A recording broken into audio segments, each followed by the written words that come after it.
thing was, I realized I had the power to make the Holy Spirit go away.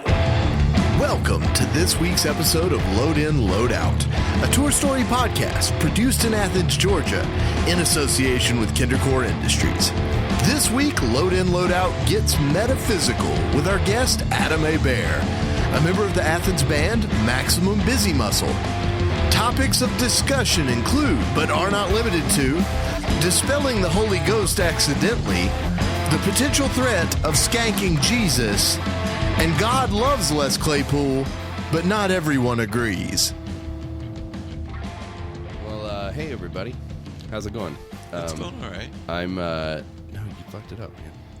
I'm just kidding. He I did. thought you were about to Derailer say- starts derailing. You in derailed the introduction. the introduction. That was good. That was very, very good. Good job. Your powers are growing with every episode. They are. I'm getting more spirit orbs. Yeah. Yeah. All right. Hey, everybody. I'm Ryan, I'm Cash. and this is Load In. Load out. And we're here today with our guest, Adam Hebert. Hey, how's it going? Good. How are you? Good, good. Excellent. Yeah. Thank you for being here. I appreciate it. I've been listening. I really like this podcast a lot. Like I've been listening. I haven't heard every episode, mostly not? because the Manor Astro Man episode won't download anymore.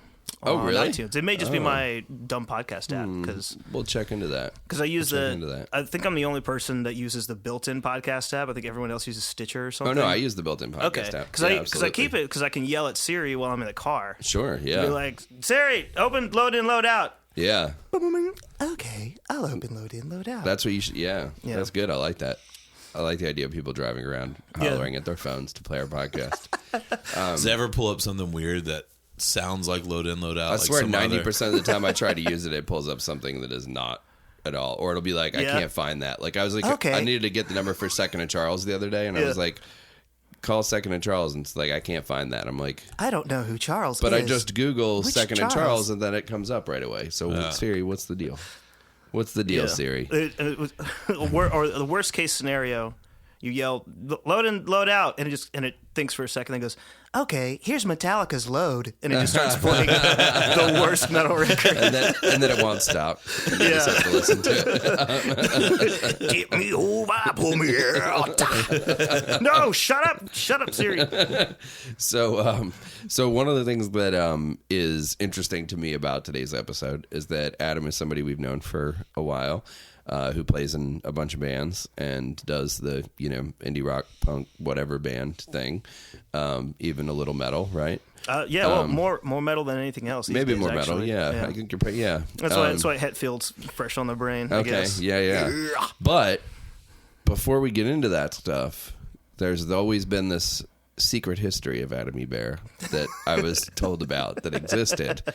And when we were talking to you about being the podcast, you were like, I'm into coming on and talking about this secret history here. Yeah. So I find it really interesting because every now and then we'll get somebody who's not an indie rock musician or something like that, and you kind of get a perspective on another side of touring that you don't hear about. So Adam, tell us about the secret life. Well, the big secret is that the last name's Hebert, not Hebert. But What? I've had friends that have known me for years that just still can't pronounce my name right. It's completely fine. You mean like me? Yeah. Yeah. They You were literally still the say first Hebert? person. You were the first It's person. Hebert. I know, but do people still who've known you forever? Hebert. Hebert. Or Hebert. Hebert. They go to say the silent T. Hebert? So it's like Colbert. How much do it's you like get? Colbert. Yeah. Do you get It's Herbert French. a lot? Oh yeah, constantly. Herbert. Yeah. Wait, Yeah. I knew. Well, Or I mean, I Hebert. knew what I was getting into when I left Louisiana. Like, Yeah.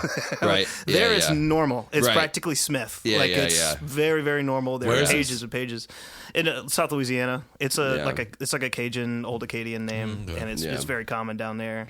But yeah, we always knew when the telemarketers were calling. 'Cause the phone would ring. Yeah. And you'd pick up the phone. Is Mr. Hebert there? Yep. Eat, shit, and die. You don't know We're not me. gonna buy it. We're not gonna buy it. I can curse on here, right? All I right. forgot. Yes, absolutely. Okay. Yeah. I thought so. I just So aside from me butchering your last name, which, as you pointed no, out, that's like it. That was all of it. That was the entire thing. that was it. That's the secret That's history. roll Roll credits. The secret history of Adam Hebert You did it again. Hebert. You did it again. Wait, so how do you say it? Hebert is fine. Hebert. It's probably Hebert, or Adam but it's Hebert. like Hebert is fine. It's like Hebert. it least makes it an alliterative, Hebert. like Peter Parker, Bruce Banner, Adam Hebert. Like that's Yeah. that was how I always thought Adam it was cool Hebert. because I was a nerd. That is pretty cool. At least man, you you're didn't. Cash you're in Carter the is heart the of two nerddom. things. Yeah, Cash Carter, you Yeah. got it. Actually, yours is way cooler. Well. I still don't believe that your first name is actually Cash because it's like It's so not. awesome. It was But- when he was born, but then when no, I'm not kidding. His name Yeah. was Cash Carter when he was born, but then My when he name- was 8, his parents changed his birth certificate, You- and that's why he you're almost absolutely didn't. shitting me. That's why he No. almost didn't make it back into America when we went to Yeah. Canada to You are so shitting me right now. No, I was born Cash McCall Carter. My grandfather, whose name was Philip, died. Oh, okay. I'll tell. This will tell you how often I used Philip with my name and how I didn't know when we were there. They're like, "Is it 2 L's or 1?" I was like, "I don't know." He doesn't know how to spell his first name. This man Yeah, doesn't know how to spell his everything first checks name. out here. Yeah, exactly. That's Enter right. our nation. Yeah, that's why. Yeah, we had no problem. They would let us leave the country, fine. But on our way back, like, yeah, Right. Bill and Dan and I were just standing there waiting, and it was Wild card. old wild card Cash Carter, man. We hope you're enjoying this week's episode. If you're picking up what we're putting down, direct the family web browser to kindercore.com, where you'll find t-shirts, vinyl, and a host of other fun stuff. We've got vinyl slip mats and a very respectable drink koozie for the adult beverage in your life. Heck, while you're there, sign up for more information about our new venture, Kindercore Vinyl. Join us, won't you? In the consumer sense of the word. Or, we don't have to do that. We can just hang out right now. Yeah, okay, I get it. It's not the time. Back to the show. Started playing music and kind of right at about the same time that I became an evangelical Christian, like Okay. a born again type. So you weren't raised that way. No, I was raised Catholic, Okay. and my parents are very Catholic. They're way more into it now, actually, with all the kids out of the house and doing Really? the empty nest thing. Yeah, Yeah. yeah. They're doing like Catholic radio and stuff down in South Louisiana. And, Whoa, Yeah, okay. they're actually doing well with it. That's to cool. do well with Yeah. regular terrestrial radio nowadays. Yeah, is yeah. a little difficult. Wow. know. That's pretty neat. Yeah. I've done some spots and stuff for them because I also did radio. Yeah. Down there, and so one time when I went back and visited, oh yeah, sure, I'll do a commercial for your camper, Nice. sponsor guy. Yeah, sure, Uh-huh. why not? And just because I missed the mic. Yeah. So, Well, you're back. yeah. So, but yeah, I was raised And now to Catholic religious, Now, are you religious? no. No. Okay. No, I'm not. Yeah. I knew that. That was for the audience. Yeah. Not religious at all, or just No. just not practicing. How do you define yourself as anything? Yeah, I mean, call myself an atheist or Okay. atheist agnostic or Okay. whatever, Agnostic. something Alright. like that. It's Yeah. all kind of the same to me, really. So you're Agnostic fully who not leans religious. towards yeah. atheism. Yeah. Sorry? Agnostic who leans towards atheism. Yeah, sure. Yeah. All right. Well, take us. Okay. So now we know that context of all Right. that. Take us to. So you started playing music. Yeah, started playing right about I don't know, like a little bit before that, kind of learning some guitar and some. How old were you then? Just picked up guitar. Guitar age. Guitar 12. Yeah. Well, no, a little after that. Probably Okay.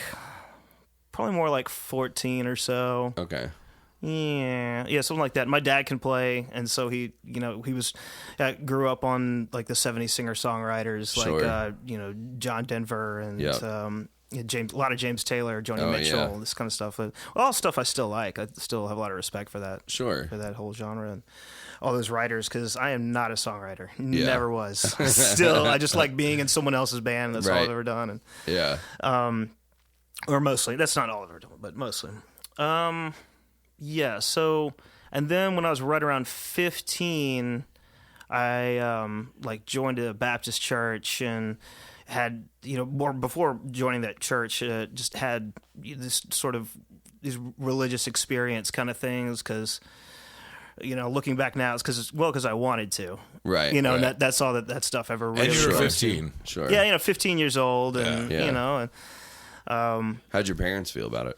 Oh, they hated it. Did they? Really? So was Yeah, it a they hated rebellion it. thing too? They forgot how Catholic they were until I wasn't one. So was on your part, was it some rebellion too against them, or was it a teenage? I don't think so. thing? No, I don't think so. Yeah. I ask myself that a lot. Yeah.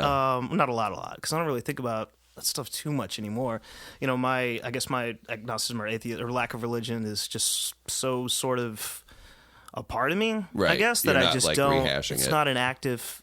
Yeah. But you know, I have asked myself that if that was part of it, and I guess I can't completely say that it wasn't, Right. but it sure wasn't consciously. Right. It wasn't like you were like, oh, I'm going to stick it to them. I'm going to go be a Baptist. Yeah, no, it wasn't like that. It was Yeah. because they never it wasn't raised like saying like, you know, everyone else is going to hell except for the Catholics. You know, it Right. wasn't like Yeah, that. yeah, It was yeah. like, you know, we had the Advent calendars and we had, you know, my Sure. parents were involved. Were actually involved in the Catholic charismatic movement in the 70s. Oh yeah. That was before I was born. Okay. But so they knew a little bit about how kooky things could be. So they dipped their toes in. Yeah, they dipped their extreme toes in a edge. little bit. Okay. You know. Yeah.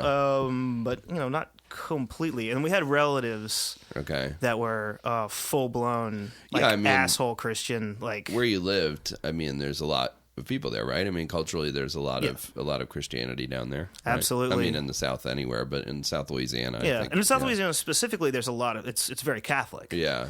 You get to North Louisiana and you're dealing with more Baptists and you Yeah, know, whatever. yeah. But South Louisiana has a very because of the French the French Catholic Right. influence. That's why there are Cajuns there. Yeah, is yeah. because they were moved around and you know from Nova Scotia and like just kind of around that Right. that area of Canada. They were moved around by basically England, the Anglicans when they took it over. Right. And so they were Kept relocating. Yeah, they kept relocating, and they had this real strong loyalty to the French Catholic king, Okay. whoever that would have been at the time, because there were a couple of kings that Right. during their tenure while they were Yeah. not nomadic, but just didn't really have a home. Yeah. And then eventually the king was like, you know, this America thing. It's like, you know, we have this lovely swamp we can put you all Yeah, in. there's this swamp down here, but there were Spanish. It's gonna flood every 10 years. It'll be great. You guys will love it. Yeah, you guys, you'll get killer recipes out of this nightmare of a place. Yeah, Like, yeah, exactly. I mean, You'll be eaten alive by mosquitoes, but you know. it's crazy to think about how that affects food, and we're about to get into like the Tory and stuff, but I'm always interested That's how fine. I love talking about food. how That's like fine. southern food is basically African food and French food mixed. Yeah, Yeah. yeah, There's a lot definitely. of chicken. There's a lot of sauces like gravies and things like that. There's some spice to it. Yeah, I mean, if you look at African food like Ethiopian food and stuff like that, and then French food, the love child of those two things is Southern food. right. And then you've got Never thought New about Orleans, especially. And that's where it all comes from, is Louisiana. Yeah, because You know. because New Orleans being the port city, and where Yeah. Right. you not only had the slave trade coming through, but there was a considerable portion of. I'm not a historian, so you know You're not? Somebody out there is going to rip me a new one. That's just okay. This from isn't a the history sort of podcast, Casual Yeah, yeah. Louisiana history, Sure. whatever. But Yeah. there's always been a large population of free, what they would say like free blacks. You know, at the Right. time because slavery was still going on, but there were, Yeah. you know, but, I mean, you had a black middle class, you had black upper class, you Right. know, going on in the New Orleans area. Yeah. Specifically the New Orleans area. There Right. wasn't a whole lot of other, you know, Beyond places where there, that yeah. where people were that free. But it being a port city, and then you have these different sort of classes and all these different influences. It's where you got like Creole, and you Right. got all these different different cultures were kind of mixing, and that makes those kind of areas tend to make for great food. Yeah. It's- Yeah. I'm also Lebanese, and Lebanon has a similar like lot of ports and a lot Right. of trade routes and stuff like So that. So you end up having a lot of influences. mixing, and so you end up. That's why Lebanese food is amazing. Wow. So Interesting. yeah. Okay. And so anyway, you got into bands. Oh yeah. Wait, this isn't food. Yeah. Sorry. This is our new food podcast. We're just launching podcasts right and left. We started Mark Weathersby's, and now we're going to branch out. Do the history podcast. Yeah, We'll yeah. do a food podcast. We're just putting them all in one now, though. Yeah. Kinder food. Yeah. I like that. So you got into playing music. Yeah, got into playing music, and I went to the only summer camp I ever went to was like this arts kids camp. My dad finally gave up. He's just like, he's never gonna like camping. He's not gonna, so but like a music and theater kind of thing could live with. It's Sure. like I said, he played guitar. Right. My mom can sing as well, so. Went to like this arts camp thing at what is now called ULL, University of Louisiana Lafayette, and was like it was USL at the time, and kind of stayed there for a couple of weeks. These camps are, and my roommate was like this skater kid that played bass, and I was like, oh okay, and he was real cool. Just let me, he was like, yeah, you play bass if you want. I was like, oh neat, because I had never touched a bass guitar before at that point. I may have never seen one up close, and looking at his CDs, and one of them he had was like this Primus record, and I was like, oh, I had this cassette. I was the last kid to get a CD player. I had everything was cassettes, and so I put it on, and I'm like, okay, kind of hook everything up, and I'm like, oh, okay, wait, how does he make that sound? Because Claypool doesn't play like. Y'all know. Yeah, slappy, poppy, blank, blank, blank. So I figured that out, and I'm just kind of like screwing around with it. And there's these kids that I didn't know, but they had come in. They came in the door or whatever, and were watching me and gathering around you. Yeah. And I'm like kind of working my way through Professor Nutbutter's House of Treats, and then wow. And then I see them, and I'm like, shit, and they're like, yeah. How long have you been playing? I'm like, I've never seen this before. So I was like, well, I guess this is my instrument. Plus, I wanted to be in bands, and all my friends could already play guitar. They were already all better than me. I'm like, okay, well, I guess this is what I do. So, right. Yeah, so I just wanted to play music. And then, so not long, I'd say probably like a year or so after that, and I'm trying to play in like terrible garage bands, like ninth grade, high school, bands like, what names that we tried were stuff like, Nocturnal Behavior. Yeah, Nocturnal My Behavior. friend Tim comes up with that. I'm like, okay, what's that mean? And he's like, stuff people do at night. Like sleeping? Yes, Adam, like sleeping. It was pathetic, Oh, that's good stuff. Absolutely awful. We couldn't figure out how to cover Nirvana's Polly. It's absolute worst. And just write these like one riff, like terrible homophobic songs and stuff. It was just it was awful. It was the worst thing. And then so not long after that, I end up having that sort of religious conversion. Okay. And so I get into there was this Baptist church. There's a Struma Baptist. I don't see why I don't call it out. I don't know. I was gonna not say the name of the church, but who cares? I mean, you know what? I'm gonna bet that they don't listen to this podcast. I bet they don't. Yeah. And I don't think. Oh, man, I don't know. Even if they do, I'm willing to go out on that limb. Yeah, I don't mind if they get upset. I'm not gonna even say anything bad about I'll them. say Baptists have never been concerned about upsetting me, so I'm not concerned about upsetting them. It's just like I have there's certain stories I have that I don't tell. Actually, there's very specific stories about a band that's like kind of a Christian band, but I'm always like, I shouldn't call them out, but fucking call them out. No, call them out. Do it. They're probably friends of mine. Maybe. I probably opened for them at some terrible place at some terrible time. Yeah. Not No, really. but Not if they're like still active. Well, if it was back then, and they're one of those. They're one of those air quotes secret Christian bands. Yeah. No, they're not That's what secret I did. about it. Like That's what I did the later. guy started a church, or helped start a church, and like they were into conversion therapy, and people all knew that he went to that church. But the band carries on as if they're just a regular old indie rock band. Right. They don't name their albums in Jesus' name. Right. They play like LGBTQ like benefits and stuff, and like they helped start a band that was into conversion therapy, and like he did the music for a conversion therapy commercial. It's a Wow. band called the Sun Bears. The Sun Bears. Oh, we Okay. went there. Yeah, We went there. I don't Fuck 'em. care. We'll All go right, there. we dropped it. Dude, I opened for As I Lay Dying.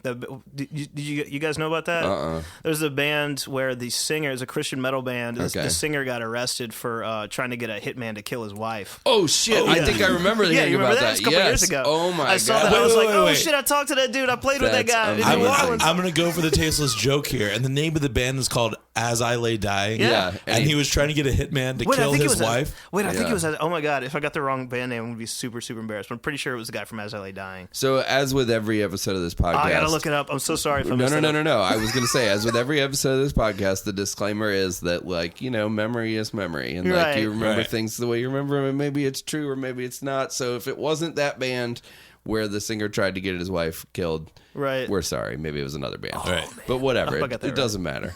But I'm pretty sure that was. them. I was on this tour. Yeah. So you've given up your secret life without actually saying it. You were in Christian bands. Yeah. Yeah, and yeah. you toured with Christian bands. Yeah. Yeah. So yeah, what was that for like? sure. I mean, at That's the time, you odd. didn't know anything else, so right? I mean, Yeah, that's yeah. what you thought music, being Yeah. in a band, was all about, right? Yeah, definitely. Just it's playing a lot of churches and playing a lot of like church-owned venues. Right. Where if you were to just walk in, you're like, oh, it's a venue. That's cool. And Right. then you realize, okay, well, it doesn't smell like smoke. And we're talking about when you could still smoke inside. Sure. you know? Right. Yeah. It's like, well, it's a little clean. It doesn't smell Right. like smoke. There's only sodas behind the bar. place is run by like, Christians. Only like one guy has long hair. Like, wait a second. That was Jesus, right? Yeah, and it was Jesus himself who would yeah. come to shows and stand in the back with his arms folded and be like, oh, I could do this better. I've seen it all. So, I can play better. They're okay, I guess. I like So the are we first He's talking all record right, more. but can he turn water to wine? I don't think so. That's why they kept him around in case they ran out. yes. So I feel like, is this sort of like a suburban, like churches that want to make a place for kids to go to so they don't get ruined by the influence of popular culture or something? Is this Definitely. that kind of thing. Definitely. There is a... The hipster churches. No, before No. that. Yeah, Because we're yeah. talking like 90s and early 2000s. This is the beginning of like the evangelical thing in as far as popular culture, right? Like, because it wasn't until like Yeah. W's presidency that a lot of that stuff got like into the mainstream. Yeah, that's You true. know. Because, like, W's president, and now, like, POD is on the radio and, stuff like that. But, like, Yeah. yeah, but I mean, I was into POD, Right. like, So years were you before playing- that. You know what I mean? Sure. Like, it was Yeah, like yeah, that. It yeah. was like, would stay up Yeah. late and, like, watch there was, 100. TBN Yeah. would have, like, Oh, their no sort of, way. they had, like, a 120 minutes type show that would come on Saturday night at, like, 2 a.m. I wish it was hosted by the same weird old people that hosted the rest Yeah, of like the everything they purple-haired did. lady. Yeah. Everybody, call in and donate. The POD. The God is calling on you right now while POD is playing to make sure you scrounge up some dollars for us right here at TBN. That would have been amazing. It would have been really good. Yeah. Would have beat the hell out of Matt Here's a Pinfield. Christian metal band called Living Sacrifice. So were you playing originals or covers or both, or what was the... A lot of like the church bands that I played for, that you're doing a style called praise and worship, which is Okay. essentially covers. Yeah, Every once in a while, somebody would write an original. sure. But yeah, those are essentially covers. That was like when you're playing in a church? Right. That was Yeah. like playing in churches, and Yeah. then And some you of get paid a shitload of money doing that, right? Nah. Because those guys You I was do talking now. about playing those Yeah, church the- bands. When I have made money off of music, it's been at church. Yeah. But it's When- not been like I couldn't pay any bills. Like it wasn't. You like could that if you at did all. it. You go back to it now that there's mega Yeah. churches. Yeah. Yeah, I Those know guys somebody get- that got paid hundreds of dollars to sing backup at a mega Yeah. church the other day. These guys get paid Wow. thousands of dollars a week to do that. Yeah, I'm it's pretty crazy. sure they're I tried to play. There was a you mega try to go church that I back? was going to. No. There was a mega church that I was going to a few years later from where we are in the narrative currently. In the I wanted to play bass for this like giant mega church. Yeah. And the bass player that they had like hated my guts specifically. Yeah, I'm he not was like- sure why, but he Probably hated because he knew me. you wanted his job. Yeah, I guess. like But I that mean, they little- had like auditions. Yeah. And Did so you guys like have to like have a bass off? here's what that's what I was hoping was going to happen. Yeah. Because I can shred the guy. Right. But yeah. I showed up and I brought my bass. I'm the only person that brought an instrument. Really? And I'm like, what is going on here? And you find out, no, it's going to be like weeks of like getting preached at about playing music in church. And I'm just like, I've been playing music in church for a long time. Right. You're like, and in several states. Yeah, and I'm yeah, not yeah. gonna like, wow. what? Yeah. Really? That's so weird. And like I said, the guy hated me. I never Yeah. would have gotten through the audition process. So Right. it was like, Man.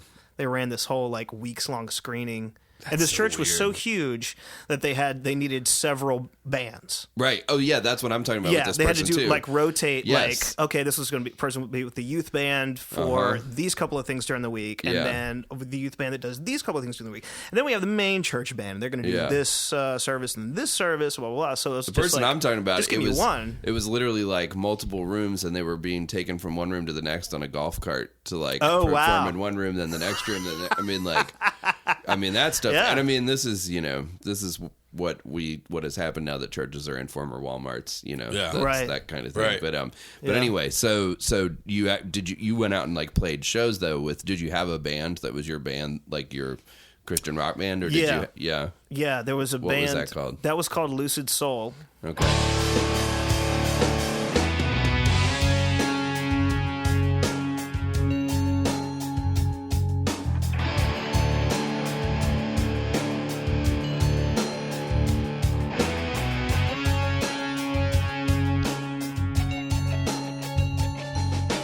I don't wanna be the chains that hold you down. And for no reason, it wasn't my fault. There's an E on the end of it. So if you want to look it up, the music doesn't suck. Soule? Yeah. LUCIDSOULE. I don't know Why why. the E? I have no idea. Cool, because you were like, it's almost like a shoe sole, but it's not. Yeah. Right? It's 'Cause Soule. You added the I E, have but you no- left the U. I truly have no idea. Yeah. And was Maybe Because it the was- modifier for the it was a O typo. is the U, so the E isn't modifying anything. So then it would then be pronounced. So it would be Was Soule. it a fucking grammar podcast now? I'm so confused. I love it. We're covering everything. Actually, there is a comic writer whose last name is Soule, and I've always wondered how you say that. I mean, the there you English go. language I'm is just putting that out strange. there. If anybody knows how you say that guy's last name, The English I don't know. language is one of the few languages that has rules that itself does not follow, so it doesn't really matter. Yeah, Who cares? right. Anyway, it's America. Lucid Deal with it, Soul. assholes. yeah. Yeah. So I did. Yeah, that band. What style was this metal? It kind of. It started a lot heavier than it ended up. It was Okay. much better In the towards beginning. the end. No, it was a better towards the band end, at the okay. end. Yeah, Okay. the last record we did. It So was you like, made albums yeah. or records? Yeah. How Yeah, did yeah. you? What? Tell me more. Tell me more. is it on Tooth and Tell me. Nail? I want to know about all of this. I wished every. That was the big leagues, right? I honestly would pray.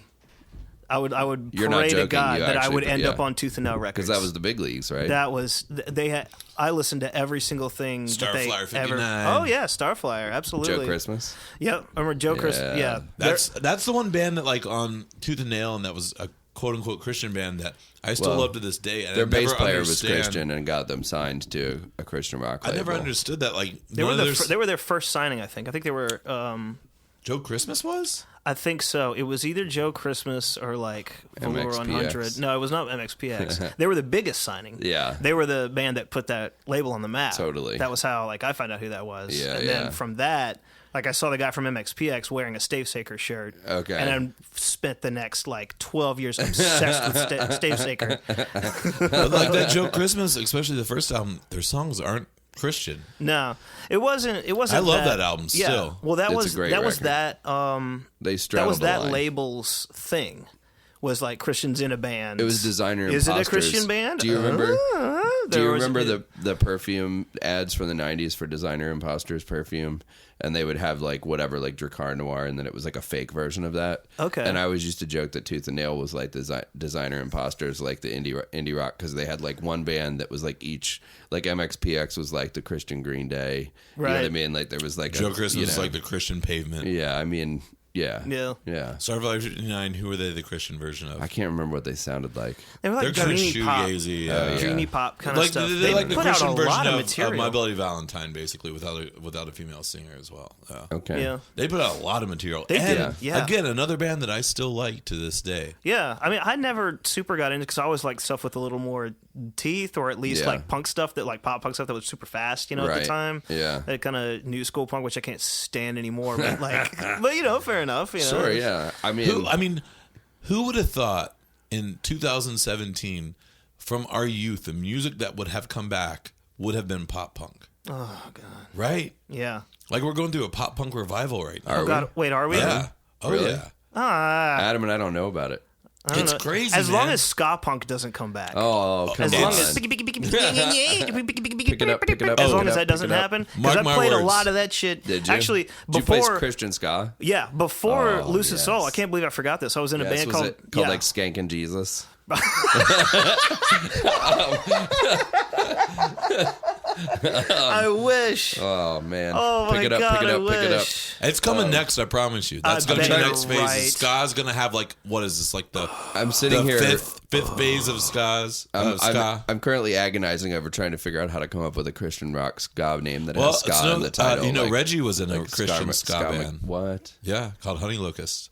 Well, that's a terrible name. You haven't But- even heard the terrible name of my Christian Yeah, ska what was band. it? Though. It was What- worse. It was what- Maybe Tuesday. Maybe Tuesday. Yeah. Okay. In fairness, a 5-year-old named the band.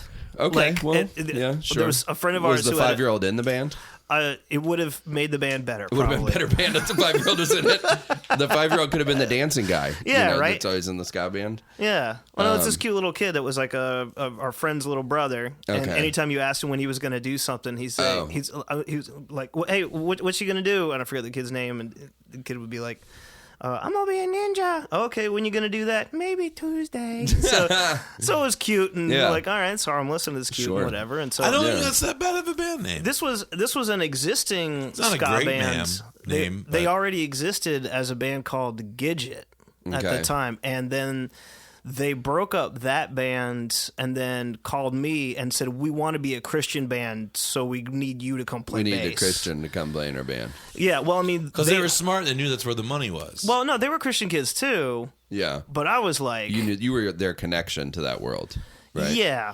Yeah. And and also they needed a bass player, and So my brother was in the band. My brother was the singer in the okay. band, but Well, it was my that's younger brother. So it was these younger kids that were calling me. Okay. So I'm like, Yeah, all right, yeah. cool. So I'm like 16 or 17. And Yeah. So Did you have a horn section? they came and went, but yeah, You did- it sounded all right. Man, we Yeah, had a yeah. couple of like really good like people that came and went. Yeah, yeah. You know, trombone, trumpet, stuff like So, that. I mean, there's but- no shortage of horn players in Louisiana. Yeah, there's some yeah. really good ones there too. Yeah. There were a lot. There were several that were really amazing that I wanted to get in the band. The people that I knew through Sure. school and stuff over the years was like, "Hey, come play for my band." And Yeah. they'd be like, "No." They're like, it's a Christian ska band. Yeah, it's a Christian Need I ska say band. more? Why wouldn't you want to join that? I mean, but it's amazing how like if you have no scruples about doing things like that, like if you're a band and you decide, well, we're just gonna be a Christian version of that band, you immediately raise the chances of you being able to make money off of Yeah. that I band. mean, I'm not, you know. I guess so. That didn't occur to us though. Like because we Yeah. actually believed it, and that was Right. why, Sure. because Yeah. a lot of people, you know, when they I'm going into a sort of a general Christianity critique or whatever that people have to be like, oh, those preachers are all, you know, they're all just in it for the money or whatever like Right. that. I'm like, nah, pretty sure all the ones I knew like actually believed this stuff. They were Right. really you know, into it. and they Yeah. were, you know, they weren't like pulling a fast one on people to just try and get They 10% of their money. They weren't like getting their congregation to buy them Rolexes and stuff. No, well, one of them, but Yeah, see? I'm not saying that. I'm just saying like most Yeah. of the ones that I knew, I Sure. really think were like genuinely They really meant it. meant this Yeah. stuff. You know, And at the time you did too. Yeah, Like that- absolutely. So when you guys played out of town, like when you played other places or whatever, now that I mean, in hindsight, you can look back with your current or like modern touring experience in non-Christian bands, like how different was it? Were like they putting you up in hotels? Were you staying in churches? Were you like, what was what was going on? there was it was weird because you had That's why I want to know about it. yeah okay so the the ska band didn't really get to play out of town much because we were really young. Yeah. We were like kids. This was Okay. like a high school, you know, band, but we weren't terrible for that genre. We'd go out and we'd play these sort of like church-owned venues. As far as Christian ska went, you guys were yeah, not terrible. There were worse bands that made money. There were worse bands that made money Sure. than we were. There usually are. Yeah. But Lucid Soul. But Lucid Soul was later on. And Lucid Soul did some touring? Lucid Soul actually did, go out of town because by that time we're, in our 20s or whatever. Okay. And so, but it was all, not all, but mostly like regional stuff. Texas, right? Mississippi, Alabama, playing at churches Arkansas, playing at churches or church-owned venues or whatever. Right. But I mean, we played a mix. We would play bars as well. Oh, wow. So how did it go over in bars? In general, it would be small crowds, but there would be a couple of people that would lose their shit. Like it'd be like, oh, and it was the same thing every time. There'd be, just a handful of people there, but like one or two would come up and be like, I have to buy all your shit. Yeah. And you guys are the greatest thing, and I'm so sorry no one's here. Like it was night after night Every after time. night of this. Like it's like, well, we're in Hoover, Alabama, so what did you expect? Yeah, there aren't any people who live here, so Right. how would there be any show? Yeah. So were your songs outwardly Christian? Like, were you singing, like, were the choruses, like, about, were you name-taking Jesus? Was this, like, Lucid that Soul kind was of... not. Okay. Maybe Tuesday was. So you could get away with, Lucid Soul could get away with playing a bar and Absolutely. not be, like, a straight-up Christian band. Yeah. Because, I mean, a lot of times if you do that, like, if you go into, like, a like just a regular venue and go and play and you're a Christian band that's like singing outwardly about it, like there's generally a pretty like knee-jerk reaction in a crowd of like get that out of here, you know what I mean? I mean, I've seen that happen before where bands have played and people are just kind of like, and I mean, it's not my thing, but that's probably not really fair, you know? Yeah. But whatever. Anyway, so continue. Well, it's like I did have that experience with a Christian metal band I played with for a little while called Flesh Kill. Called what? Flesh Kill. Okay. Yeah. Right. We That's just such get a up there Christian and name. just Jesus. it was brutal. Like it sounded like Cannibal Corpse. Wow. Like it was vicious. It was like actually really just sounded like Embodiment. But it was like Embodiment, Cannibal Corpse, a lot of like How'd they know you were singing about Jesus though? Well, the singer would straight tell them. Like he would This he song's would be about like, Jesus. Yeah, he'd be like, "We're Christians, we're blah blah blah," it'd be like wow. that, and like, we're here because of the love of Jesus Christ. So semi-confrontational. Wow. It was Okay. like, yeah. it was vicious. Wow. So that probably didn't go over super well sometimes. No, people would go, "Huh?" But Yeah. I mean, we are talking about like Deep South, like Right. It's not like you were playing in New York City or something. And Right. Like, yeah. Yeah, so you'd have people go, "Huh, okay," or Yeah. a lot of the times the reaction was like, I didn't know Christian metal existed. Like, Right. Yeah. what is this? And we Yeah. would just go real crazy and like just destroy Yeah. each other basically, like on stage, destroy all our shit. And, Wow. like, yeah, it was. But so fun. like even when you were in your 20s though, when you were doing this stuff, like you guys, were you drinking and stuff, or were you straight edge? How was that? Just communion I wine? wasn't super. Let's see. No, I was never real strict about drinking, but I didn't really like get hammered. I would Right. have one or two here or there. Okay. You know what I mean? Like it Yeah, wasn't yeah. like a big thing. But you weren't partying on the road. No, Yeah.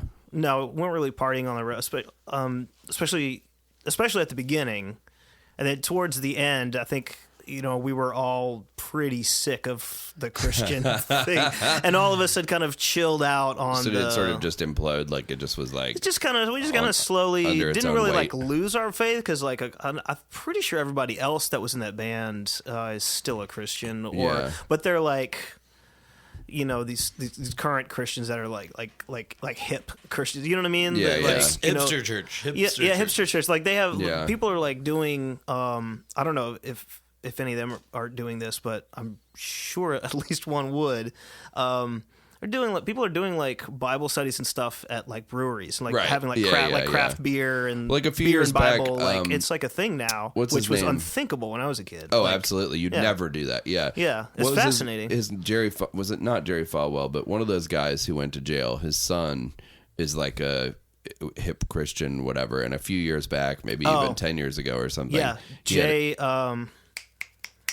Baker. Jay Yeah, 'cause it Baker. was Tammy Jay Faye Baker was kind Baker. of a hero Yeah. of mine for a while. Yeah. And like he would go and he did. I watched that show sometimes because I found it interesting. You know, like he would go and like speak at bars and stuff like that, and they would have their gatherings there. I think he was. Where was he? Birmingham. I think so. Yeah. I think he was. Yeah, he was. He was operating out of Birmingham. Yeah, it was Jim Baker's son. Yeah. Jim and Tammy Baker Faye. is back. Have you seen Jim Baker's new thing now? So he's doing a lot of the same shtick. Okay, asking for money. Yeah. Well, here's the thing. He's not asking for money anymore. He's asking for selling bitcoins. He's selling that I can get behind. Oh, is there a Christian internet currency? That would be amazing. He's doing what now? Christocoins? Yeah. Wait, instead of cryptocurrency, it's Christocurrency. So Crypt, currency. It's an empty tomb. I don't know. I like that. There's a joke in there. I don't know what it is. But yeah, so Jim Baker is now, instead of doing like the TBN, just straight give me money, give me money, give me money, what he now does is he preaches a lot of like apocalyptic Oh stuff. wait, is he the one selling like buckets of grain and Yeah. and cornmeal Wait, and stuff what? like so that. you can Yeah. restart society on the other side of Right. After the because all that stuff won't go bad before this inevitable apocalypse Yeah, sure. happens, right? But it's okay because if you call back, he'll sell you more. Yeah, absolutely. You know, if your buckets works of grain out. go bad, you can buy more from him. It's okay. He doesn't mind. Yeah. He's totally willing to sell you more grain. So talking about the band kind of like realizing maybe this wasn't really what you wanted to do anymore, or this was like just sort of the weight of the whole thing. Yeah. I feel like when you have a thing like that. Well, dealing over the years, like dealing with the church stuff, where you'd have situations like, you know, and like Lucid Soul, especially at the beginning, was doing long, like really dark, heavy kind of stuff that was Okay. a little like had a lot of space in it, and there was like it was almost trippy. Huh. There were more than one like born again person that did a lot of shit in the 70s was like, man, I had to leave, man. Like I started getting flashbacks. Yeah. So it was kind of there was some. At one time we pulled up to a venue in Charlotte, and there was a thing on the door that had like, you know, name of band and then what it sounded like, and ours it said, you know, Lucid Soul. Head music? Like a question mark. But we weren't overly, you know, lyrically, we weren't overly in your face religious. Yeah. Okay. You know, with that stuff. You know, it was a little more buried. Okay. It was a lot of buried. But we Yeah. were playing churches and stuff like that. And I think that actually a lot of what it had to do with the band wouldn't have been as religiously affiliated or whatever as it was without our drummer at the time, David, who I know he'll hear this because I'm gonna make sure, you know, that they're all gonna be interested in talking about the Lucid Soul stuff. He and I were in Maybe Tuesday together briefly. Okay. So they had pulled us from this okay. like pop punk band to go, like John Tully. It's still a good friend. He's the guitar player in Lucid Soul. Still a good friend of mine. Yeah. Adore the man. You know, Yeah. whenever I'm back in Baton Rouge, I always make sure I see him. Yeah. And they had pulled us for whatever reason. I think they knew each other through church. Lodi and Tully knew each other through church, and then. You know, I was in Maybe Tuesday as well, so they needed a bass player. So that's you know how bands pull from absolutely. you know projects Especially that are in- falling apart. Maybe Tuesday falls apart, and so Yeah. So like, oh, hey, Adam's let's not doing grab those anything. guys. They're good. Yeah. It's like you want to come do this. It's going to be really different, like Yeah. from what you've been doing instead of pick Pick it up. Yeah. Pick it up. I'll say this for Scott real quick. I'll say this for Scott as a bass player. It was educational. Oh sure, yeah. You can't. It was very. You can't Actually, sleep on that. I'm very glad that Yeah. like I got into that as a player. You know, Yeah. because I had to be able to like walk around in the Right. key, and had to be able to Totally. You know, No, you're holding down a lot in doing that. And I mean, personally, you know, I make fun of modern ska. Well, I say modern now. It's like 20 years old ska. God, there's probably a ska band forming right Oh no, now. absolutely. There's Oh, still no, a God. ska, sure, absolutely. I'm But I telling just you, it's mean when I coming back. think of It's gonna come when back I think next. of don't encourage it. But when I The think of Slackers or nothing. They're the only ska band I still like. that's fun. Yeah, but I mean, like, but no, I like original ska, like 60s, like old, Trojan old Horse you know, ska. that kind of stuff. That shit is awesome. Yeah. You know, and I mean there are obviously the pretty roots, much reggae. I Yeah, mean, it's exactly. quite Yeah, similar. it's It's just reggae sort of with like progressive bass lines. faster reggae. Yeah. You know, or like yeah. So anyway, so at a certain point, it just sort of took its toll, having to deal with churches and doing all that stuff. And you know, you do stuff like, oh right, I was going with so we would have stuff that was like varied, like these long form songs with, you know, we had songs that were like 20 minutes long, you know, and stuff like that. Christian prog rock. So that, well, I mean, it was more spacey, you know, Okay, it was more yeah. like, I guess, you know, Tool, Floyd kind of thing. Okay. And so you would have, when it's just kind of quiet and we're just kind of trying to build something, some preacher just comes up and grabs a mic and be like, Oh no. we're going to, you know, let me tell you about Jesus and blah, blah, blah. And they 'cause just start he's just talking to the feeling crowd it. and we're He's like, just because feeling he's it in just the middle feeling of it. it. Yeah. He's just feeling Yeah. it. And you're like, dude, we're doing a thing here. Yeah. And actually, I did that myself once or twice. Like got on the mic and started feeling it. Yeah. Yeah. Actually led souls to Jesus during Lucid Soul songs. Wow, because Yeah. you were just like, I mean, just feeling it. I'm talking like 100%. I'm not at all being condescending when I say this. Like you were just in it. You were in the moment, and you grabbed the microphone and you went to town. That's all. I mean, there's like as much as that's not my thing. Like I appreciate the fact that you were moved to feel that way. You Right. know? I mean, I think that's really powerful and interesting that stuff. Yeah. will Well, it's happen to also people, you know? incredibly embarrassing now. But Yeah, I mean, you know, I'm not saying it's like the coolest thing you ever did, but you know, I'm saying it's the coolest thing you've ever done. It's all downhill from there. but so pretty much. you personally, like at this time, you kind of alluded to like that maybe you were kind of losing your Losing my religion. Yeah. There's some local reference in there. I don't know what it is. Did you hear that song and you were like, hey. I remember being so weirded out with that video where like the guy has the weird thing in his chest and the dude like sticks his finger in it. It still gives me the willies to this day. Yeah. Great Yeah. video otherwise. Yeah. Great video. Great song.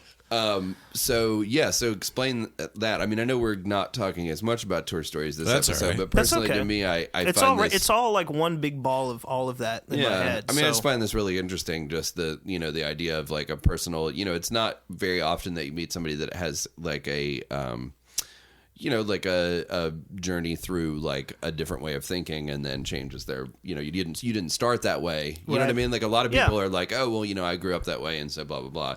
Like you found your way into it because it was what you needed at the time. And I'm just sort of curious as to how you found your way out of it. Like what led to you. Music not had a lot to do with Did it? getting out of it. Yeah. You're listening to a lot of David Bazan, and he was getting out of religion. I saw him in New Orleans. I saw Page of the Lion in New Orleans, and I still to this day don't know if something happened during his set, and I think that this was a normal thing for him, and so I still don't know if this was the most pretentious thing or it was great. I really don't know. Yeah. Middle of the set, song ends or whatever, and then they're tuning up or whatever. You know how you do, and just goes. Does anybody have any questions? Oh yeah, he does that. Oh boy. Yeah. Now it's Q&A time. Yeah. Yeah, he does that at his straight up, shows. like just answering. And I'm just sitting there questions. going, okay, well, I guess I kind of liked it because you never see that. Right. You know, but it takes pretty ballsy to be just like, Yeah. you can interview me now. Right. It's Yeah. all right, well, Yeah. I guess we're doing this. Yeah. Yeah, I love his music, and I love Pedro the Lion. I've never listened to him. I don't even. Man, that I've album never Control. been into him. That album Control. That album is fucking perfect. But and he's someone who lost his religion, and you see it in his music. Yeah. But Not entirely true. Yeah.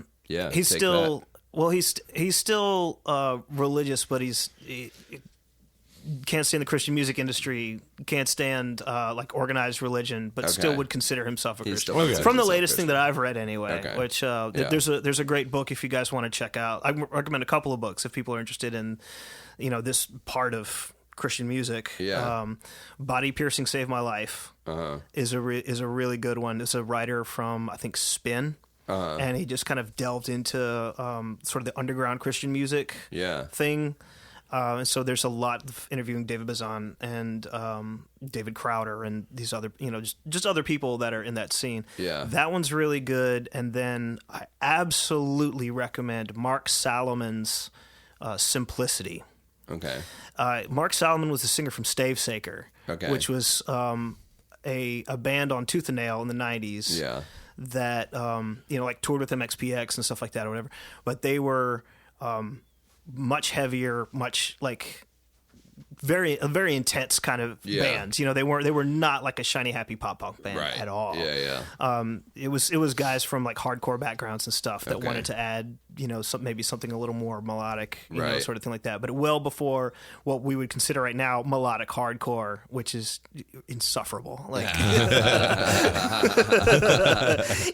chug chug chug, and then this part, chug, chug, chug, chug, chug. You know, like it's horrific. But so it's better than all that stuff. But he wrote a book called Simplicity that meant a lot to me. As I was sort of going through the same thing. You know, he had been doing and going through what I was going through at the time, which was you know, really getting irritated with this Christian stuff. So what made you lose your religion and go through this, seeing the back end of some of these churches and seeing how these people deal with it through playing music and doing the Christian music thing? It was more like playing in churches. So it's definitely related to playing in churches. But what it was if you had, it was more playing like the praise and worship stuff. Playing the church music. Which I did a lot of. You know, played at different churches around Baton Rouge and like, you know, and a couple of times when we were out on the road, somebody would be like, hey, our bass player at church is, you know, can you come fill in? Like that happened a couple of times in like North Carolina. I remember. So you'd go to church on the Sunday and play or whatever. Just play that morning. Be like, all right, I'll do it. You know, we'd fill in, you know, kind of help out and stuff like that. Did in churches. So a big part of this Christian music and praise and worship and all this stuff like that is band is playing. Usually, you know, and this usually happens when it's a song everybody's familiar with or whatever, and you know, people are just feeling it. But they like think they're feeling it on a whole different level. They're like, really feeling it. They're like being transported. It's basically like a high you kind of like endorphins wise, like, you know, get yourself into. They don't think it's the endorphins. Of course they not. think that there is an external force, like a beam shooting down or whatever like that. And I knew that it was because I was playing 1, 4, 6. 4, you know what I mean? I knew that it was because of the way the music was structured. You knew what you were doing. It was creating this feel. Exactly. Okay, now he's doing the part with the delay guitar. It's gonna whip people up. You know what I mean? It's gonna. And like the band knew that. That's what I never talked to anyone about. You knew that. I knew that. I was like, this is. I was like, the actual presence of the all-powerful Creator, which they would call the Holy Spirit. Like the Holy Spirit is here because I'm playing in E. Like, and because I'm playing it right. If I mess up, then it's gone. If I hit the, you know, if I hit the now that I said it, you know, like basically, if I hit the wrong note, now we're in trouble. Because then it's derailed. If I hit an A flat, you know, and we're playing mind, then it's now there's no so God did you here. feel like you were manipulating people, or did you feel? It did become that I was manipulating people. But the thing was, I realized I had the power to make the Holy Spirit go away. Like you could fuck it up for everybody. And make I could. So it's like wait a second. There's nothing external going on here. It's just people in a room making sounds. And there's nothing wrong with people in a room making sounds. Clearly, because we all love live music. But, at a great rock show, you'll feel like, oh shit, this is incredible. I mean, the feeling of euphoria that you'll feel when a band hits. We just choose not to think that that's Jesus. And especially, I mean, or they choose to think that it is. You know, right. But like, I mean, because I've always said Excuse this me. about. Let me rephrase that. We know it's not Jesus. Well, I mean, you know, whatever. But as far as we can tell, I've said this to other people before that I feel like, for example, Coldplay. Like, I don't know enough about music technically to know why this is, but there are certain like elements of like a Coldplay song, and it's almost like they know exactly what to do to emotionally manipulate people. Like they know what kind of chord progression to do, what kind of like epic arrangement to do that's going to make this like you said, this sort of euphoric like thing, and they just go to it again and again and again, and it's sort of like weirdly manipulative in a way. I would think what you probably went through would be someone who works in the film industry and works in CGI, right? And before they start working in CGI, they see all these things and you forget that that's not really there, right? You believe that it's there. You see it, in movies, and then you work in CGI, and then you go try to see a movie with a bunch of CGI, and all you can think about is, oh, that's how they did that, and they did that this way, and they did that this way. But I do like the way that, what you're saying, though. That I think maybe the most interesting thing is was realizing that you weren't thinking about you were the one who was bringing it there, but you were thinking that you could easily take it away. Yeah, like, that was the what thing. I mean? When I realized that I had the power to make God go away, Right.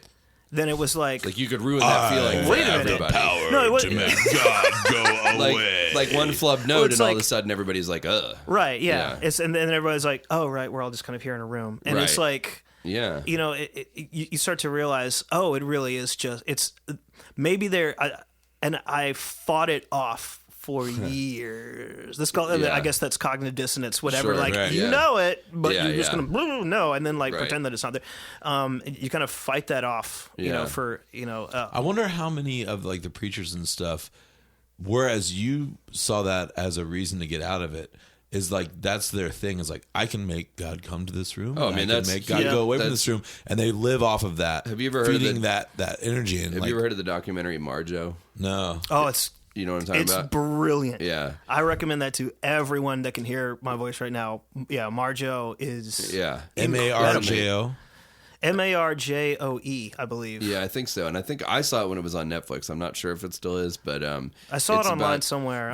This guy who was a child preacher.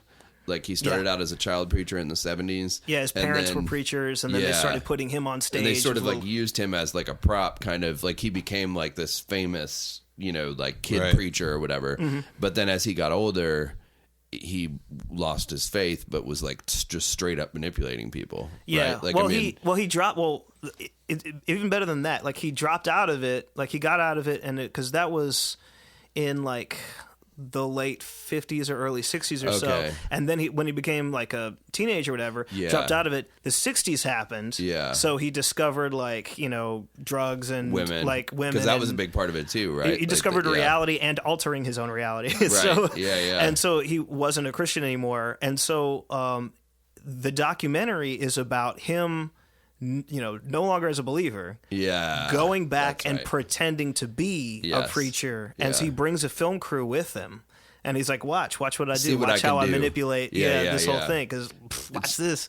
It's pretty fucked up. People I mean, are like just it's throwing and so when he comes back and he's doing it takes place in like the mid to late 70s, I think. I think when so, he's yeah. like in his 20s or late 20s or something Yeah. like that. And he's just doing it with a camera crew to show how other people do it, like to Yeah. expose other people. Yeah. pretty much, yeah. But I mean, you could tell it's like obviously it's a whole ego trip and a thing, and he gets off on the fact that he can do this, that he can like whip people up into this frenzy, Yeah.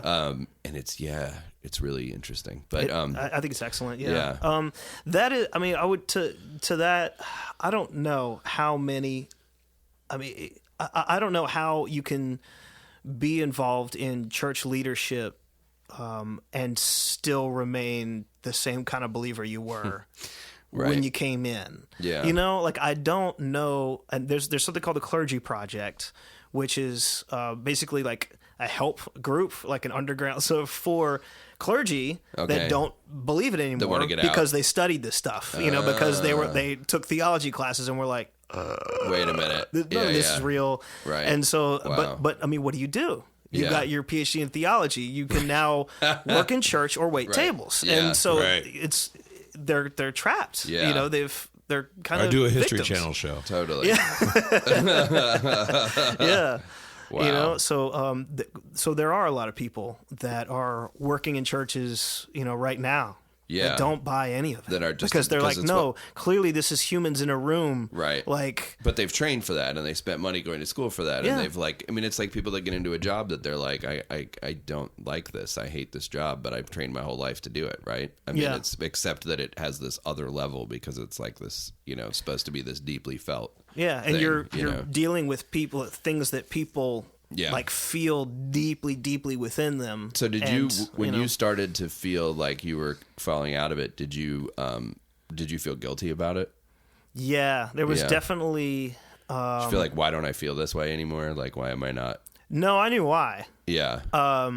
But yeah, there was definitely for a while I was playing at this church between Baton Rouge and New Orleans, And like I just go out there every Sunday and play bass or or play guitar or whatever, and they would give me a little bit of money every week. It was one of the few times I got paid for music. Sure. And so they give me a little bit of money every week or whatever, and at that point I'm just like, I wouldn't admit it to myself. I was trying to not admit it to myself. Sure, You got that cognitive dissonance. It's in the back of your mind. It's in the back of your eating at mind. you, It's just like, this doesn't work anymore. On some Yeah. level. I didn't know what. I just Right. knew that this Didn't feel right anymore. and so I did feel guilty about like taking their money. And Well, I mean, for something that's so much about feeling and like faith and like this like non-concrete, connection to something, like if that's starting to disappear, I imagine it would be kind of disorienting and like you start to feel like, wait, what am I doing here? Yeah, it's tough because, and I mean, all of your friendships and everything were based in it, right? Yeah. So I mean, For the like most part, yeah. when you decided to like when you felt like you were no longer a Christian, like what did you do? Like how did that? left How'd that town. happen? Did you realize it was time to move and go somewhere else? Yeah, well, Katrina happened too, and I was like, I'm out of Oh here. yeah.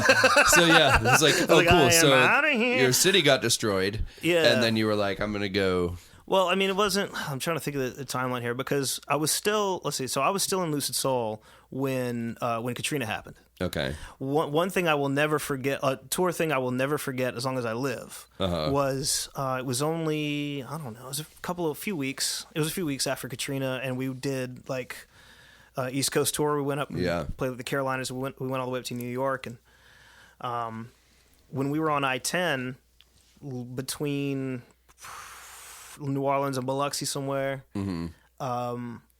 if you're going that way and you're going east, it's all just kind of trees on your right side. You don't really see it, but there are like canals and the raised highway thing, rivers and stuff that you can't quite see, but there's boats and stuff that are docked on it. I will never forget as long as I live.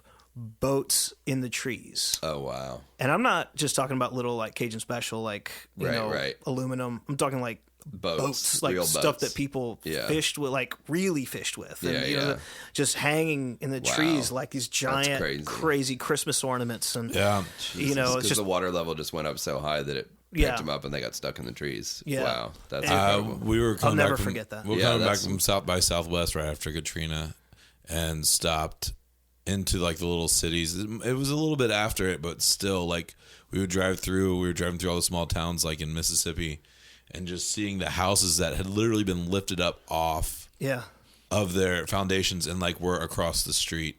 Yeah. So did that, I mean, at that point, were you already, had your faith already sort of waned, or did that potentially have anything to do with it? I was at that point definitely dealing with like, it was a slow decline. Okay. It was a slow process. But like, was there anything about Katrina happening that made you feel like that, like, okay, if this level of destruction is happening, then like maybe there isn't a thing, or is that just that wasn't really that wasn't really part of it. I don't know why, honestly. Well, I look at it now and I'm like, here's a very religious area that God was like, die. If you want to say it, exactly. Well, I mean, like Pat Robertson, he said it was all the gay people, right? Yeah, and that's why it was, which was hilarious because I mean, the whole like when people picture like the dark like sinful part in New Orleans, that was fine. None of it got flooded. Oh right, that was really the quarter was fine. Yeah. It was all the people super that are rural, way more like religious, him that were like Protestant, rural whatever in Mississippi and stuff, and then that southeastern part of Louisiana that had the most destruction. Yeah, but there's no better way to make those people who are angry redirect their anger and not question God than by blaming it on another sect of person that they don't like anyway. Oh, it's not. This doesn't mean that there's no God or that God's mad at you. God's mad at this other group of people that you hate, and his aim just sucks. He's terrible at it. And they've infiltrated. They've infiltrated your city, and you need to be careful because this is what happens. Yeah. So, wow. Okay. So you're kind of getting out of all this stuff. At that point, and you're feeling like you need. But so you move. Is that when you moved here? Yeah. Okay. I moved here.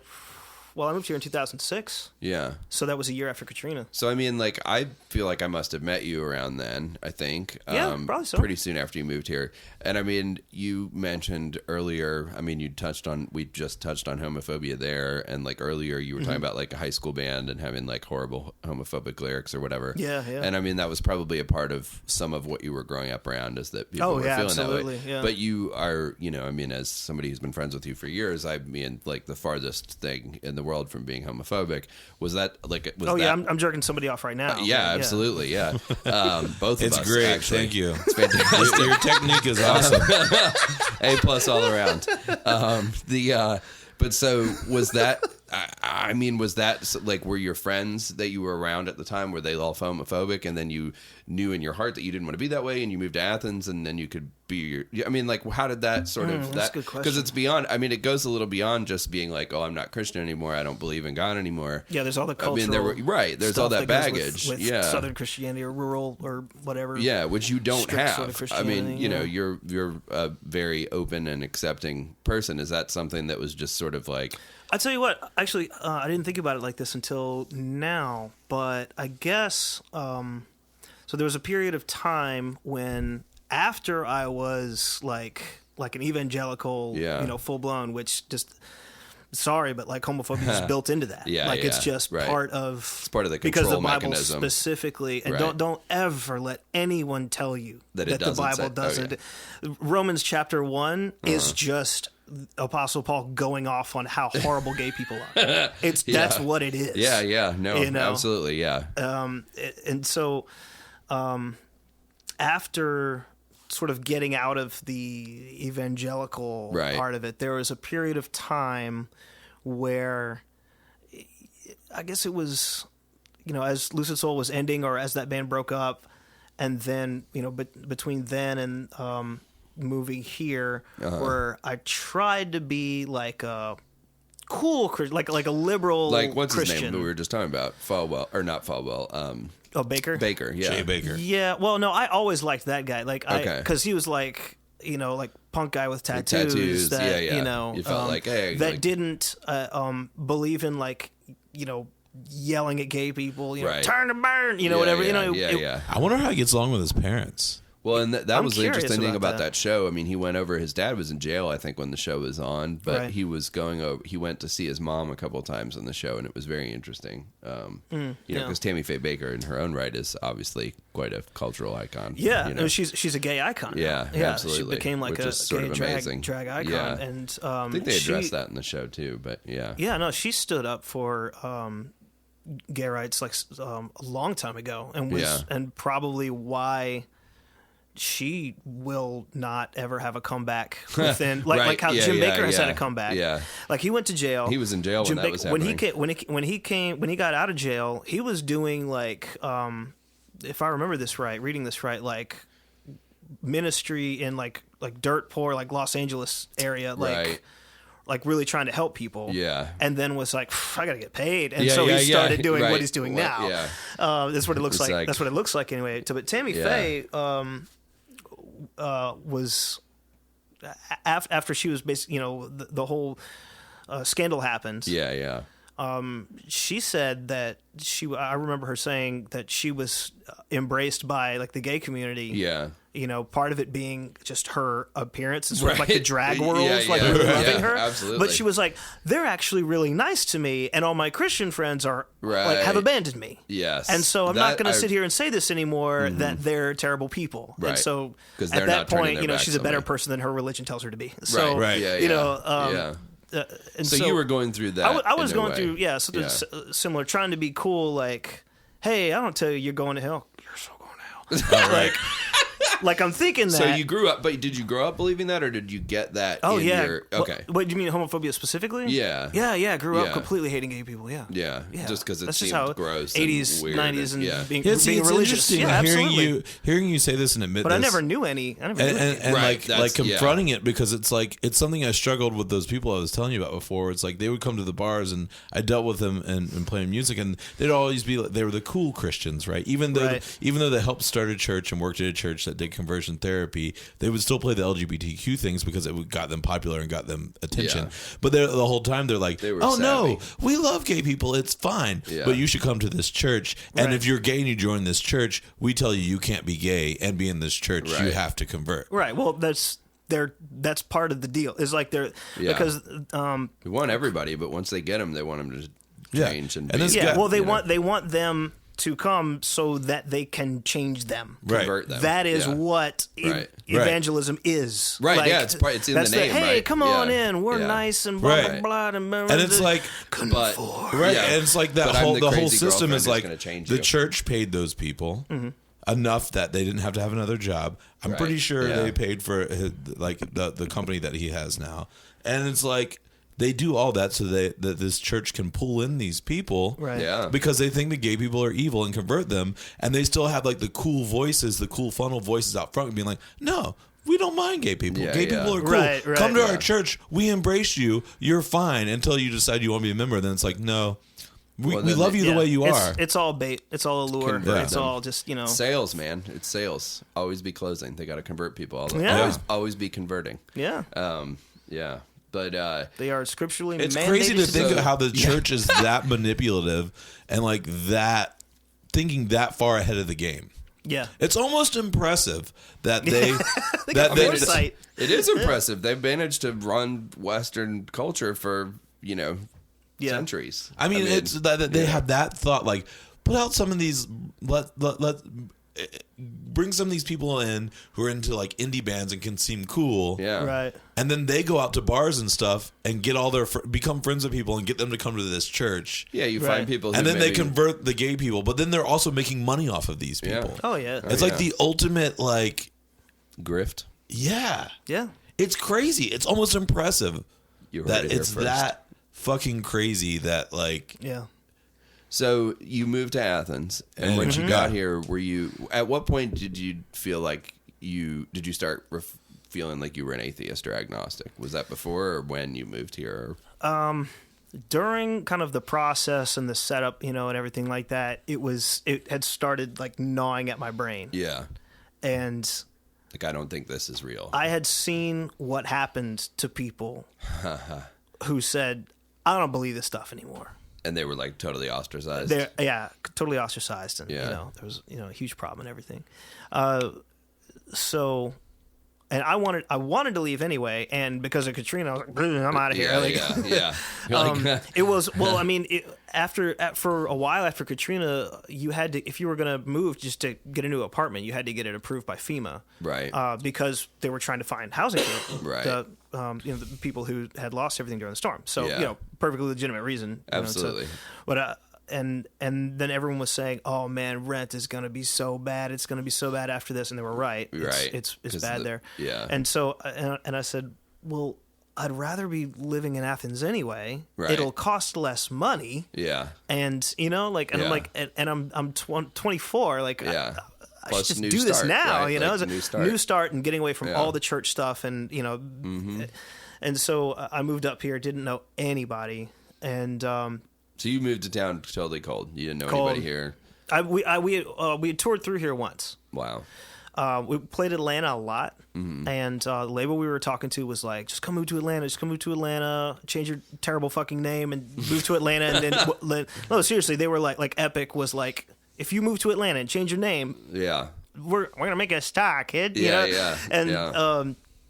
but the the band, label Epic, like Yeah. Epic, like Yeah. Epic Records. yeah, Yeah. Wow. And you Yeah. didn't do it.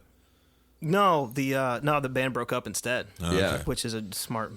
That's what happens. Yeah, that's what happens. Yeah. Oh. The agenda was going to get signed to American, and we broke up instead. Yeah, You know, it's like, Agenda would have why been not? great on Yeah. American. I Yeah, could totally would've see been pretty that. cool. Yeah. That would have been would have been a great fit. Yeah, we broke up. Though. I'm sorry to make you feel worse. No, it's okay. It doesn't. I mean, now I'm perfectly happy now. But Yeah. at the time, I was a little sore about it. Yeah. But Oh, believe me, yeah. I was I'm not a tall man, so I wasn't a tower of rage, but maybe a pile of rage. I was a pile. Yeah, just a yeah. pile of festering, angry swamp gas for a long time. So, As we often do, we'd like to shine the spotlight over on the nice people at Girls Rock Athens. Girls Rock Athens is a non-profit organization dedicated to empowering girls and women of all backgrounds and abilities through music education, creation, and performance. They provide leadership opportunities, build self-esteem, and provide girls with a safe place to express themselves. You can check them out at girlsrockathensga.org. That's girlsrockathensga.org. We'd also like to cordially invite you to check out Kindercore's new podcast, Wild Combinations with DJ Mahogany. Every week, Mr. Mahogany sits down with a new combination, and they pull a thread that runs through music, movies, and sex. Wild Combinations, available at kindercore.com and on iTunes. We now return you to this regularly scheduled cooking podcast, Grammarthon. I'm not sure what we're doing at this point, guys, but I think I met you through Matt, my brother, because you guys met working at the Grit, right? Yep, absolutely. So you just, I love your brother. I love Matt. Yeah, he's a good one. I love He's Matt. good. Yeah, me too. I love my brother too, guys, okay? Let's not try and make this about who loves my brother more. Well, it's obviously we? me. Yeah.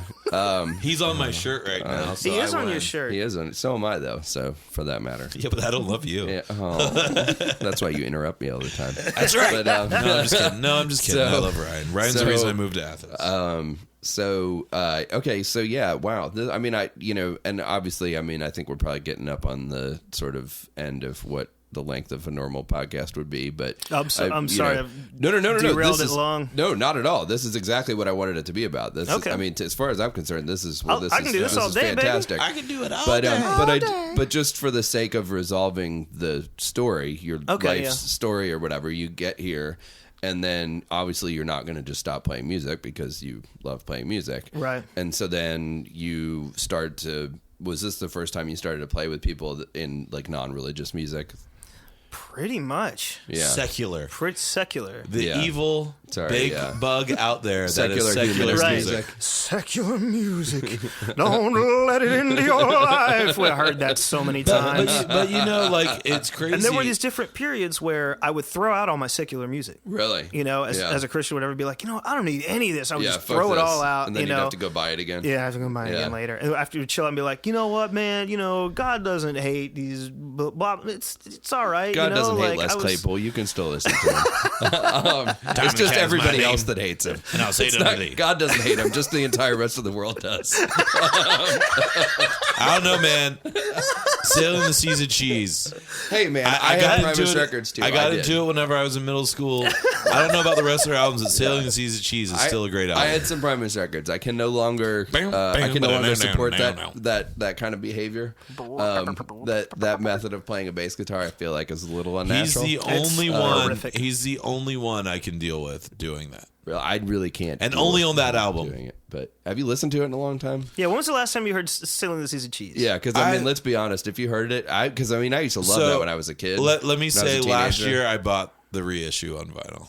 Oh, did Last you listen year, to it? Wow. I did. And you liked it? I still Did you like listen it. to it more than once? Sergeant, Time to the cat is my name, and I'll say it unto thee. Yeah. Say, baby, do you want to lay down with me? Say, baby, do you want to lay down by my side? Wow. Baby, do you want to lay down with me? Wow. Say, baby, say, baby.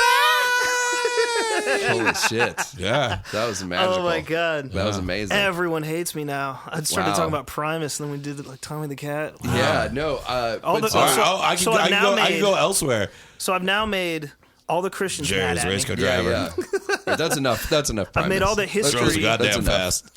I've made all the people who are into Louisiana history. Yeah, they're all mad at furious. me. Yeah, you Okay. completely mangled that. And now all the only people who like Primus, which are also bass that- players that work at music stores, And me. they all hate me now. And also that band who you accused of the singer of trying to have his Oh wife yeah, killed. because I'm but pretty which- sure that was As I Lay Dying. Oh my god, if I'm wrong, I'm so sorry. But But you know, whatever. pretty sure that was them. Listen, this is just all about you, like just making yourself a target. Yeah, and that's just bringing true. it all. You know, but no. I'm so not giving out my email address at the end of this. Like you guys get all the hate mail. Well, some bitch don't love maybe Jesus. Why you had people hate Jay-Z on your... Yeah, and that'll be fun. man. You can forward it to me, I guess. I'm not going to answer.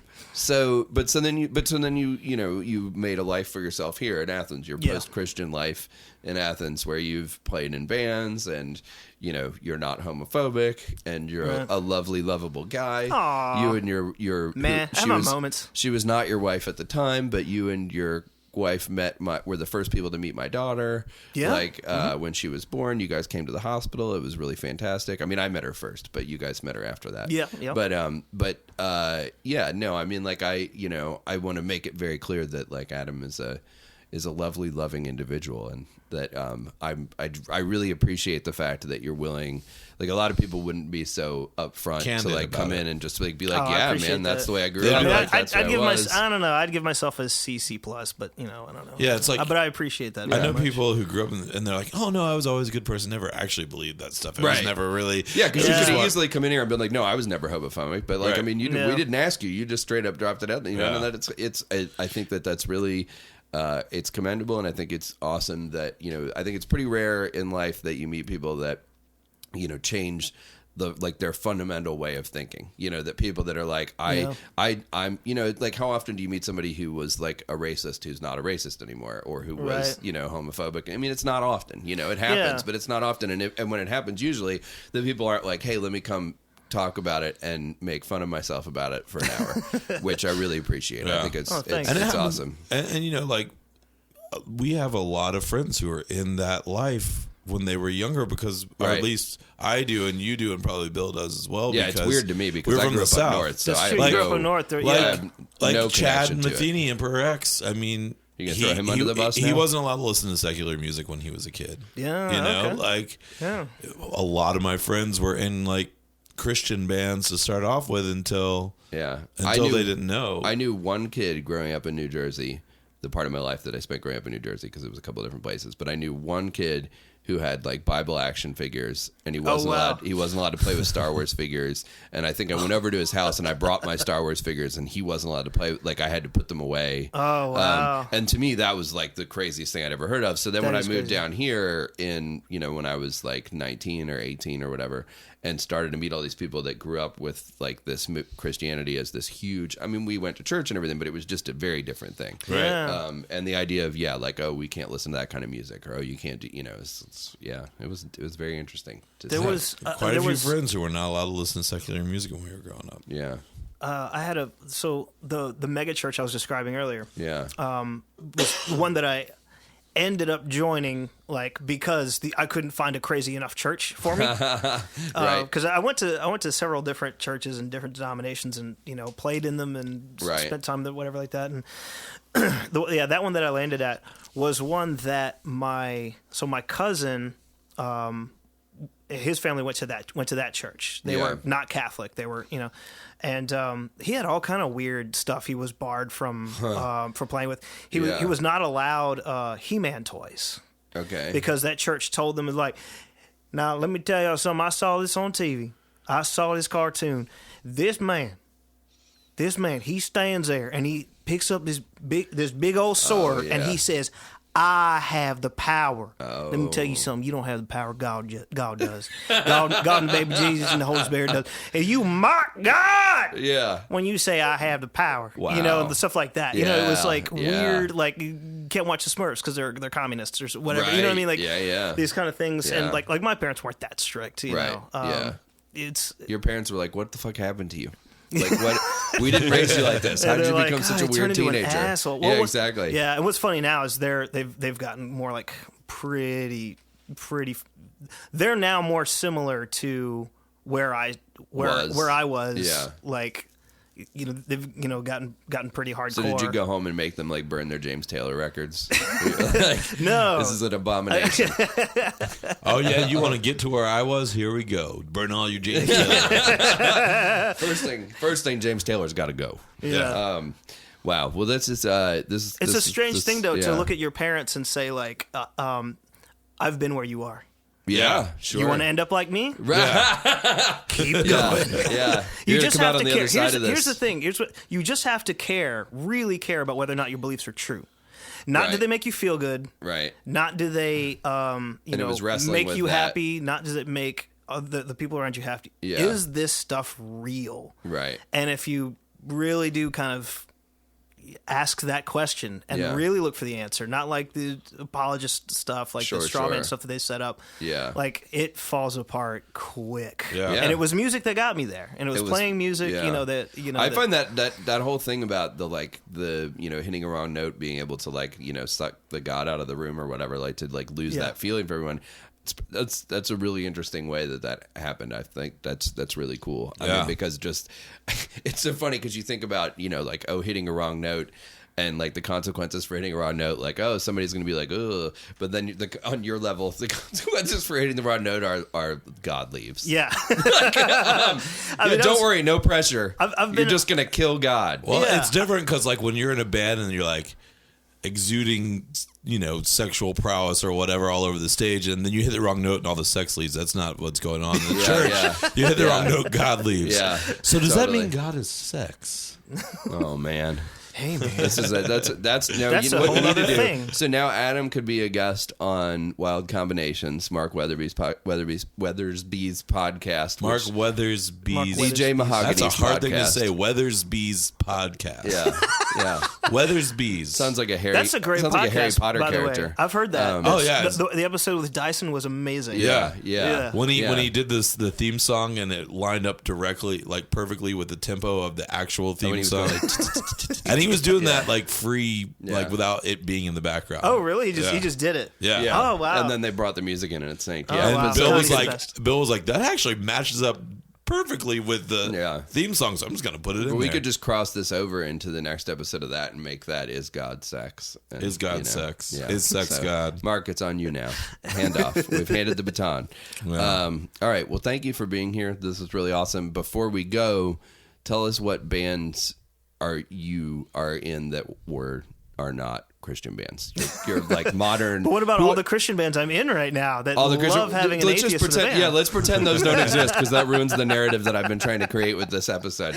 I want this. Everything has to fit my beliefs. That's my atheist beliefs. I'm gonna. Yeah, no. Yeah, totally. But course. So who do you? Maximum Busy Muscle. Yeah, Maximum Busy Muscle. Yeah. We just finished recording a record with Joel Okay. Hadstadt. We're going to call it Apply Yourself. Okay. And, I like it. Yeah, I like that title too. We had a bunch good. of good ideas. Yeah. And then we were in Louisville. We were on tour. We were in Louisville when we finally hashed out, okay, we're going to call it Apply Yourself. Yeah. And that, I'm pretty proud of that. That's, Cool. I think That's awesome. I'm very excited for Yeah. that to get out. We're shopping it to some indie stuff right now, so we'll Awesome. see. And then Los Misfits still exists. Are you trying to convince me or tell me? I think I might be trying to convince me. Convince yourself. I'm not sure. Yeah. And those Misfits are Yeah, and for anybody who doesn't Amazing. for anyone who doesn't know, what's the give me the elevator pitch. What's Les Misfits? Los Misfits is the songs of the Misfits translated into Spanish, Okay, and then played in Latin styles of music. yeah, and it's pretty fucking awesome. Oh, thank you. It's pretty great. It's It's really awesome. fun. Yeah. But yeah, you guys haven't played in a long time, right? No, not really. Yeah. We did the last few things we've done. We're kind of out of town, around in Atlanta and stuff. Okay. Athens hasn't cared about us for a while. So I care about you. I think. Oh, thank you. Yeah, But I mean, Sloan has a recording up of you guys from a couple years ago on Southern Southern Shelter. Oh yeah. Shelter.com. Oh, it's and terrific. I downloaded that one and I listened to it quite often. Actually, Really? yeah. Oh man. See, I Yeah. can't listen to myself. I'll be able to listen to this new Busy Muscle record, but I Yeah, can't That's good. That's awesome. I can't. But generally, all I hear is mistakes and. It's Yeah. weird to think about that. I'm not ashamed of this, but every once in a while I'll pop in. Every 5 or 6 months I'll pop in a Cadets album and listen to it. Cool. It's turned for me I admire that. Once 10 years has passed, I feel like I've been able to go back and get into things and be because all the baggage of the band having broken up or the weird recording sessions or the whatever is kind of gone and forgotten, and I can just go back and listen to it like I meant it to be when I first was a part of making it. Yeah, But definitely for me, it's got to be time, that distance, Yeah. Well, I mean, being the drummer, and I kind of worshipped Chuck as a songwriter anyway. Yeah. So it's a little bit different. Like, it's not that I made that band good. It's that I was in that band because I loved Chuck as a songwriter, and I was a huge fan of his. So you were already a big fan, so you wanted to listen to it. Yeah. That's been my Athens band like experience, with the exception of Los Misfits. Is probably the only band I've been in that like I helped start. Right. Every other band that I've been in, which is like Busy Muscle, Shitty Candy, She Hee Hee, these are all like were my favorite bands. Yeah, and you were joining. I got to join like my Yeah. favorite band in town. That's like that awesome. happened. Yeah. I forgot you were in lucky. Chi too. I mean, Yeah, everybody forgets about that. But I don't We made some forget. killer shit. Like Yeah. that was fun. She Hee Yeah. was where like I don't know, like the fun tour stuff happened. Yeah. Losing Soul that touring was not fun. It We'll was. bring you back and have you tell fun tour stories Cool. about secular touring. Okay. But I had to get this out of you. I hope you feel comfortable with that. Oh, But no, I love it. I really enjoyed you doing that. So How is it being in that band? It's like they work they practice like Yeah. what, 3 or 4 times a week? It was like twice a week, no matter what. Like we could have gotten back from like a tour, and it's like, all right, practice tomorrow. It's like, Wow. fuck's sake. this is too much work. I have a huge amount of respect for it, and at the same time cannot do that. Yeah, Yeah, can't I don't do think it Blood either. Bangs is that's practiced exactly in like 3 months. Yeah, that's exactly where I ended up with that was just like, because I eventually left because I was like, this is a job that's not only not paying me, but Yeah. like it makes it so that I can't get one, so I can't do this Right. anymore. Yeah. Yeah. So yeah, it was like all my time, all my effort, Yeah. and then having a great set for like 30 minutes or so, Right. and then the waiting, because the touring Yeah, is all yeah, waiting, yeah. waiting and driving, and Hurry then up and wait, waiting hurry up hurry and up and wait. wait, hurry up and wait, and it's just like I don't, Yeah. because see, I loved touring when I was in Baton Rouge because I hated Baton Rouge. Because you wanted to get out of I there. wanted to get out, so I booked the shows, and I was like, Yeah. and they all were terrible, but like I was just happy to be with my friends and like, out Now you don't playing wanna leave music, and it Athens. was, now I'm happy. Yeah. That's the problem. Yeah. Life is quite Well, that's good. what happens when you get. I mean, yeah, right. And you have a lovely wife and dog, Yeah. right? I mean, and I have a lovely wife and child, and Yeah. too many. And I have a animals. lovely child. Yeah. Yeah, it makes you. It's like, well, everything's fine. Why do I want to go to Rock Hill, South Carolina, Yeah, and and play sleep on some to ass. I still nowhere? want to do that. Like, Yeah. see, I kind of don't anymore. Yeah, I don't really want to Like, do it either. I do want to. I mean, I'd like to do it for weeks, a week at a time.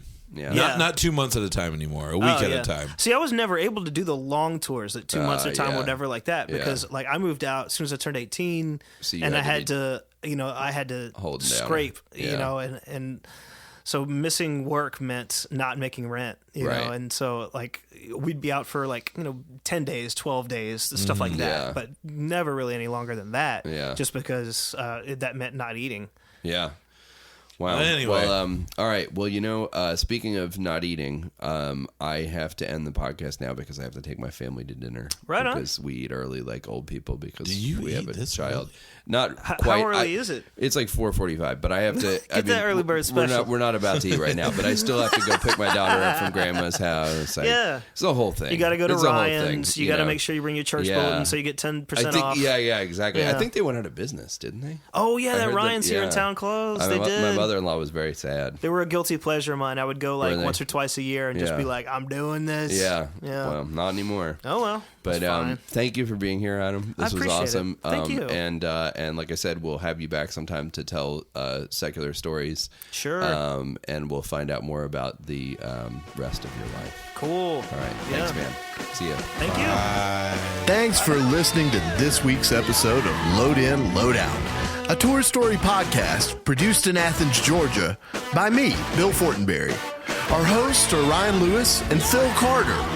If you're digging the show, check us out at Kindercore.com. Follow us on Facebook and Twitter. If you're out seeing a band in the wild this week, hit up the merch table. Buy something nice for yourself. You'll have made a friend. And that, my friends, is a good day.